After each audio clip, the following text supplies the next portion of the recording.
या सगळ्यामध्ये आता चाललेलं आहे की धनंजय मुंडेंचा पुन्हा मंत्रिमंडळ प्रवेश कधी येऊ देणार नाही मी त्यांना, काय वाटेल ते झालं तरी ते त्यांच्या त्या मंत्रालयाच्या बाहेर उपोषणाला बसेन.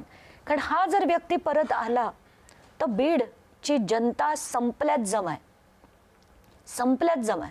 कारण इतकी घाण ह्या लोकांची मानसिकता आहे. आणि जो माणूस कराड सारख्या माणसाला मोठं करतो, दिसतंय तो माणूस काय करतोय, पण अशा माणसांना जर, आणि त्याच्यात धनंजय देशमुख जे होते ते अतिशय उत्कृष्ट बोलले, 4 ओळी बोलले पण ते इतक्या मस्त बोलले ना की 100 कराड तयार होतील, 100 कराड, आणि रोजचे खून पडतील.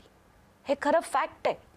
आणि हे जर व्हायला आपण कुठेतरी हे सगळं थांबवायचं असेल तर मग धनंजय मुंडेंसारख्या लोकांना परत बिलकुल राजकारणात घेऊ नये. पण दुर्दैव असं आहे की रोज मी बातम्या अशाच ऐकते. आज सुद्धा बातमी ऐकली, कोणी एका माणसाची भाजपमध्ये प्रवेश, ज्याच्यावर 11 खंडणीचे आणि खुनाचे गुन्हे आहेत, अशी लोक जर परत राजकारणात यायला लागली, देशाला काय दिशा देणार, काय विजन आहे यांचं, आणि काय ही नेते म्हणजे कशासाठी हे राजकारणात येतात? फक्त पैसा कमवायला, सत्ता गाजवायला.